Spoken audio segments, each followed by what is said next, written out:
Alright, Kuya Lar, nako, gigisahin natin. Sabi nga. Live sa UH Celebrity Hot Heated Seat, si Heidi Fernandez, ang Temptation of Wife, Miss Glyza De Castro. Glyza, good morning! Good morning! Good morning. Kumusta ang sabi nga ni Lit? Primera bida kontra bida. Grabe. Primera Oo. kontrabida talaga. What's next after Temptation of Wife? Well, ngayon, ginagawa ko yung Vampire, ang daddy ko. Sitcom, kasama na sila Bossing, sila Oyo Soto, at sila Sir Jimmy. At marami pang iba, sila yes. Riza, ayan. Oo. So something refreshing naman kasi, although may pagkakontrabida pa rin, pero may comedic side naman. Oo, para hindi naman puro mabibigat. Hindi katulad ni Heidi na mamamatay na lang eh. Gusto pang pahirapan si Angeline. Gusto pa talagang tumodo ng kasamaan. Ano ka na ba? Kampante ka na o kung komportable ka na sa mga kontrabida roles talaga na ito ang nagiging direction mo? Na-enjoy ko naman siya, pero syempre gusto ko pa rin ng diverse yung ginagawa ko. Hindi ako nakabox sa isa lang. Yes. Parang kumbaga sa genre, di ba? Parang gusto ko iba-iba naman yung ginagawa.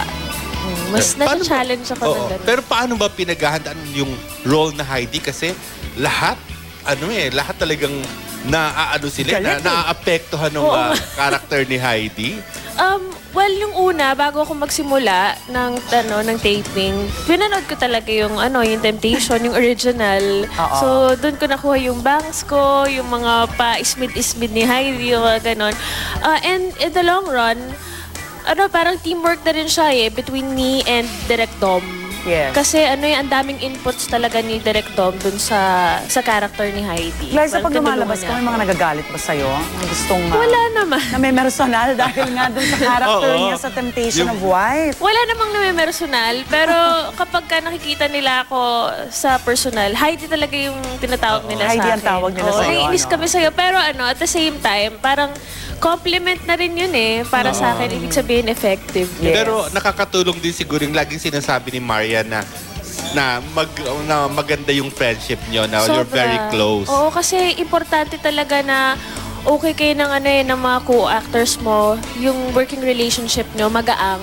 Para kapag nagkatrabaho kayo yung eksena, wala kayong ilangan, yung ganun, hindi kayo na-intimidate sa isa't isa. Paano nabago si Glyza De Castro bilang actress matapos itong bigating Temptation of Wife? May nabago ba? Wala naman. Same pa rin. May may trait ba si Heidi na Glyza sa totoong buhay o walang-wala? Siguro yung may side na kapag may ipinaglaban, talagang go siya para doon. Pero si Heidi kasi dinadaan niya sa puwersa Yung ganun dinadaan niya scheming, no? Scheming siya. Pero naman, ang dami ko natutunan dito sa role na to. Kasi kapag binabasa ko yung script, parang shucks, ayoko nang gumawa ng masama. Kasi yung balik nun, parang doble-doble ng ginawa mo There was a time, Glyza, na talagang sumisikip na yung dibdib mo, talagang kinakapos ka na ng hininga pag ginagawa mo yung character ni Heidi. Oo. Anong nararamdaman mo talaga? There was a time na parang nag-hyperventilate ako. Kasi sobrang intense ng eksena. Ganun kasi talaga ako kapag medyo mabigat yung eksena, hindi ko pinipeke yung tension. Kaya minsan yung hinga, yung Pagkatapos ng pagod na pagod ka, no? sobra. Emotionally and mentally, lahat-lahat na physically drained. So, dumating ka nga kailangan raw sa point na may nilagyan ka na ng supot na plastic para lang makahinga ka. Kasi Talaga? ganun talaga ako kapag intense yung emosyon. So after talaga ng eksena, medyo mga bigatin, rest muna talaga. Nakakapagod din At saka emotionally. minsan tulala lang talaga ako para yung ganun lang, para walang kahit na anong... Pero very sweet sa personality mo si Glyza. Kung makikilala niyo po si Glyza iba in sa role person, niya. Ibig talagang sabihin, masasabi niyo na, ay, ito pala ang Angeline.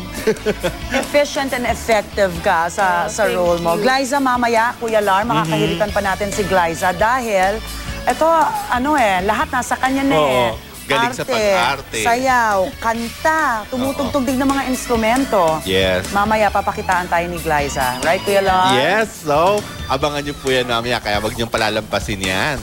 Mamaya, pagbabalik namin dito kasama si Glyza. Samantala, unang balita muna tayo.